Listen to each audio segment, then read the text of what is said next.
मैं बता रहा हूँ आपको, उन्होंने बिल्कुल ऐसे ही फरमान दिया था कि हम आकर जामा मस्जिद पे हमला करेंगे। और हम लोगों ने अपने 1000 लोग, पूरे काडर, मतलब स्टूडेंट के, यूथ के, शहर में सब लोगों को मोबिलाइज करके हम मस्जिद के बाहर खड़े हो गए कि आपको पहले हमारी लाशों से गुजरना पड़ेगा। कोई इसकी हिम्मत नहीं हुई आने की। तो से ये तो मुसलमानों मैं के कहता हूँ अभी मस्जिद है, मंदिर पर आएगा तब क्या करोगे? अभी तो मस्जिद तो पूरी वक्फ की ज़मीन पर थी। मस्जिद थोड़ा इलीगल है, उसकी 2 मंजिल इलीगल है। तो यहाँ तो शिमला में मैं बताता हूँ कि 20 मंदिर फॉरेस्ट लैंड पर है, उनका क्या करोगे? मान लीजिए कोई कोर्ट में चले गया, उसने कहा भी देखो फॉरेस्ट लैंड पे तो मंदिर नहीं, फिर क्या करोगे? तो ये मतलब ये सिर्फ दिखावे के लिए है, ये दिवालियापन है और बचकाना दिवालियापन है। इसी देवभूमि में जो मिंजर का मतलब फेस्ट, मिंजर आप जानते हैं चंबा का सबसे बड़ा त्यौहार है। मिंजर की शुरुआत जो है मिंजर बुनने से होती है और वो मुसलमान के घर से शुरू होता है। तो ये, और आप देखें जो हमारा जो कुल्लू का दशहरे की जो बात है, उसमें जो जमलू देवता एक बहुत मशहूर देवता है, उसमें पूरा अरबिक और उसमें मतलब डाडा सिबा हमारे एक पूरी रियासत है, उसमें आप देखेंगे तो पूरा अकबर के समय से। तो ये मतलब क्या है कि ये जो बात ऐसी कर रहे हैं ये बहुत ही शैलो है, कोई गहराई इनको मालूम नहीं है, ना हिमाचल के इतिहास की। शिमला में आपके 25,000 बिल्डिंग है जो इलीगल है। अगर आप उस भाषा, मैंने कहा हाई कोर्ट पूरा इलीगल है, अब वो सरकार उसको अलाउ कर दे। बात हमारा मेडिकल कॉलेज, आप सुन सकते हो कि 2-2.5 मंजिल ज़्यादा नहीं बन सकता है। मेडिकल कॉलेज में बिल्डिंग 14 मंजिल का है। तो ये क्या है तमाशा? मतलब ये लीगल इलीगल सिर्फ एक दिखावा है। 2-3 बातें हैं। एक तो ये है कि ओवरऑल ये बहुत ही सिस्टमेटिक ढंग से, योजनाबद्ध तरीके से किया गया है। पहला तो ये है, और इसके लिए मतलब काफ़ी तैयारी से किया गया है। नहीं तो इतनी छोटी सी घटना, एक बाल काटने के पैसे ना देना, उस पर मारपीट होना, और वो मस्जिद का, जिस मस्जिद को मैं उस शहर में, मुझे ही नहीं पता था कि वहाँ मस्जिद भी है। तो ये बहुत ही योजनाबद्ध तरीके। दूसरा हमें लगता है कि थोड़ा सरकार की भी लचीलापन रहा, मतलब वो जो उसको हैमर डाउन कर सकती थी वो नहीं किया उन्होंने। और तीसरा, जो सरकार के अपने मंत्री ही इसको खुद आग में हवा, मतलब और हवा दे रहे थे और उसको और घी का काम डाल रहे थे, तो उससे वो माहौल बन गया। तो लोगों में, जिन लोगों को ये लगता था कि मंत्री को मतलब वो बहुत ऊंची नज़र से देखते हैं, और वो देखते हैं कि अगर मंत्री ये बोल रहा है कि हाँ बाहर से आ रहे हैं तो कुछ गड़बड़ है, तो उसने फिर और माहौल को ख़राब कर दिया। हालांकि हिमाचल और शिमला इस तरह से नहीं है। हम पहाड़ के लोग हैं, मतलब बहुत प्यार से, सद्भाव से, और वहाँ एक आइडेंटिटी नहीं है। पहाड़ी आइडेंटिटी मल्टीपल है, उसमें आप देखेंगे तो अलग अलग रीजन में अलग अलग आइडेंटिटी, इसको मल्टी एथनिसिटी बोलते हैं। तो मल्टी एथनिक है हमारी माइग्रेशंस भी, चाहे वो 3000 साल पहले की रही हो या फिर अभी कोई 300 साल पहले या 30 साल पहले रही है। तो वो सब ये जानते हैं कि वो मिलकर ही रह सकते हैं, क्योंकि 60-70% लोगों की तो हमारा ब्रेड एंड बटर टूरिज़्म है। और जैसे ही ये घटना हुई, हमारा 50% तो बुकिंग एकदम गायब हो गई थी। तो वही व्यापार मंडल जो पहले बहुत चैंपियन बन रहा था इस हड़ताल का, वो बाद में उनको लगा कि नहीं, तो वो बोला कि नहीं भाई, ये तो अमल चैन होना चाहिए। लेकिन एक बात तो ये है कि जो हम लोग पहले इसको महसूस नहीं करते थे, जो ये जहरीलापन हवा में आ गया है पूरे देश में, ये जहरीलापन पहले हिमाचल में नहीं था, लेकिन अभी ये सिस्टमेटिक ढंग से आ रहा है, और इसको रोका जाना बहुत ज़रूरी है। और क्योंकि ये हमारे जैसे राज्य को तबाह कर देगा। हमारे जैसे राज्य जो कि मतलब जिसकी अर्थव्यवस्था का बड़ा हिस्सा लोगों के आने पे चलता है, मतलब हम 60 लाख हैं तो करीब 4 करोड़ टूरिस्ट आते हैं, तब हमारा बहुत सारे घर चलते हैं। एक और ये क्रिएट किया जा रहा है कि देवभूमि है, यहाँ पर मुसलमानों की कोई जगह नहीं है, इनको बाहर निकाला जाए। कैसे इन चीज़ों से निपटा ये जाए? मतलब इसको हम अंग्रेजी में बोलते हैं इन्फेंटाइल डिसऑर्डर। ये दिवालियापन है और बचकाना दिवालियापन है। इसी देवभूमि में जो मिंजर का मतलब फेस्ट, मिंजर आप जानते हैं चंबा का सबसे बड़ा त्यौहार है। मिंजर की शुरुआत जो है मिंजर बुनने से होती है और वो मुसलमान के घर से शुरू होता है। तो ये, और आप देखें जो हमारा जो कुल्लू का दशहरे की जो बात है, उसमें जो जमलू देवता एक बहुत मशहूर देवता है, उसमें पूरा अरबिक और उसमें मतलब डाडा सिबा हमारे एक पूरी रियासत है, उसमें आप देखेंगे तो पूरा अकबर के समय से। तो ये मतलब क्या है कि ये जो बात ऐसी कर रहे हैं ये बहुत ही शैलो है, कोई गहराई इनको मालूम नहीं है, ना हिमाचल के इतिहास की। और हिमाचल में देवी देवते तो बदलते रहे हैं। 3000 साल पहले देवते नहीं थे, देवियाँ ही थी।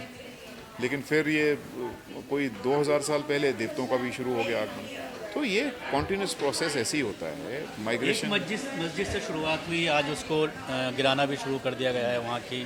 जो मस्जिद कमेटी है उनके ज़रिए, उसके बाद कई और मस्जिदों की तरफ इसका रुख किया, तो कितना इसको नुकसानदेह मानते हैं खासतौर से मुसलमानों मैं को? कहता हूँ अभी मस्जिद है, मंदिर पर आएगा तब क्या करोगे? अभी तो मस्जिद तो पूरी वक्फ की ज़मीन पर थी। मस्जिद थोड़ा ना इलीगल है, उसकी 2 मंजिल इलीगल है। तो यहाँ तो शिमला में मैं बताता हूँ कि 20 मंदिर फॉरेस्ट लैंड पर है, उनका क्या करोगे?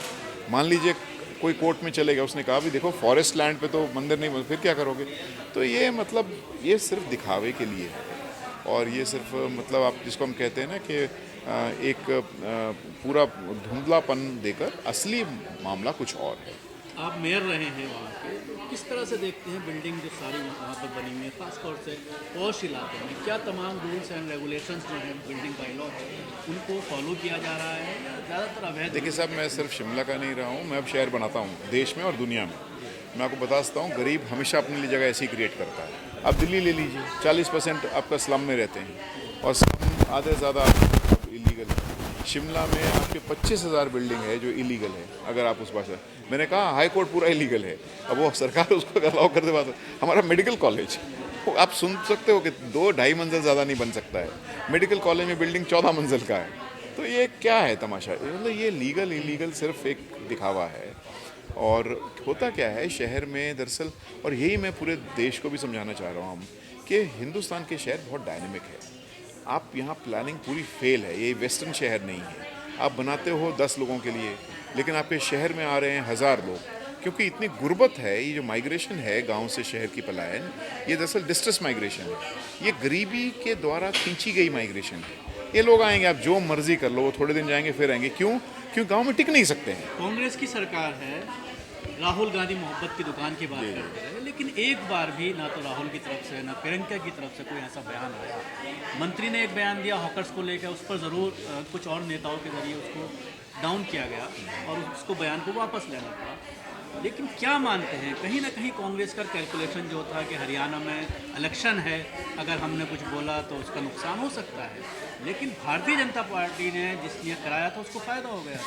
देखिए, मुझे लगता है कि ये तो कांग्रेस को ही जवाब देना चाहिए, लेकिन एक चीज़ कांग्रेस को मन पे हाथ रखकर पूछनी चाहिए, इस पूरे घटनाक्रम से उनको क्या मिला है? मतलब इस पूरे घटनाक्रम से अगर सबसे ज़्यादा किसी को मिला है पॉलिटिकली, तो वो भाजपा को मिला है। इतना उनको समझना चाहिए कि ये पूरा चुप रहकर और प्रोएक्टिव, नहीं तो ये ऐसा नहीं है साहब, हमने शहर की सरकार चलाई है। सरकार चलाने में आप 2 दिन में ऐसे आंदोलन को पकड़ सकते हो, मुश्किल नहीं है। हम जानते हैं कौन लोग थे आंदोलनकारी, लेकिन आपने ढील दी, छूट दी। आपने क्या सोचा कि आपको फ़ायदा मिलेगा? फ़ायदा नहीं मिलता था।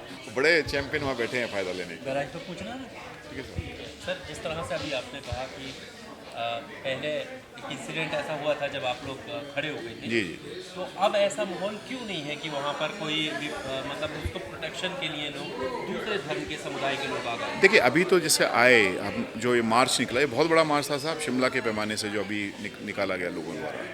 लेकिन ये बात सही है आपकी कि क्योंकि हमला इतना ज़्यादा है कि जो पहले थोड़ा पोजीशन न्यूट्रल रखते थे या ऐसा रखते थे, देखो भाई अमन चैन रहना चाहिए, वो थोड़ा सा मतलब डाइल्यूट हो गया है। मैं बता रहा हूँ आपको, उन्होंने बिल्कुल ऐसे ही फरमान दिया था कि हम आकर जामा मस्जिद पे हमला करेंगे, और हम लोगों ने अपने 1000 लोग, पूरे काडर, मतलब स्टूडेंट के, यूथ के, शहर में सब लोगों को मोबिलाइज करके हम मस्जिद के बाहर खड़े हो गए कि आपको पहले हमारे लाशों से गुजरना पड़ेगा। कोई इसकी हिम्मत नहीं हुई आने की। ये अनफॉर्चुनेटली हमने इस बार में नहीं देखा।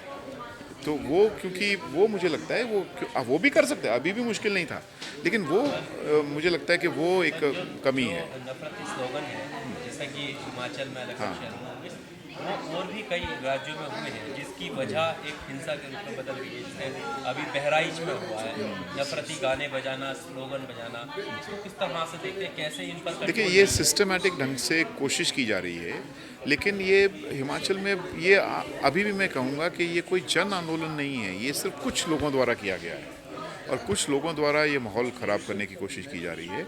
लेकिन अगर ये रोका नहीं गया और सिस्टमेटिकली काउंटर नैरेटिव नहीं बिल्ड किया गया, काउंटर नैरेटिव क्या है कि आपको अगर आज पेंट करवाना है घर में, तो मुसलमान के बिना पेंट नहीं हो सकता था। आपको अगर फर्नीचर का काम करना है तो उनके बिना नहीं हो सकता है।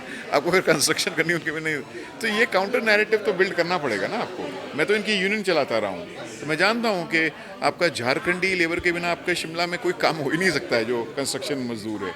तो ये सब मतलब बेबुनियाद बातें हैं जो ये पूरी कर रहे हैं।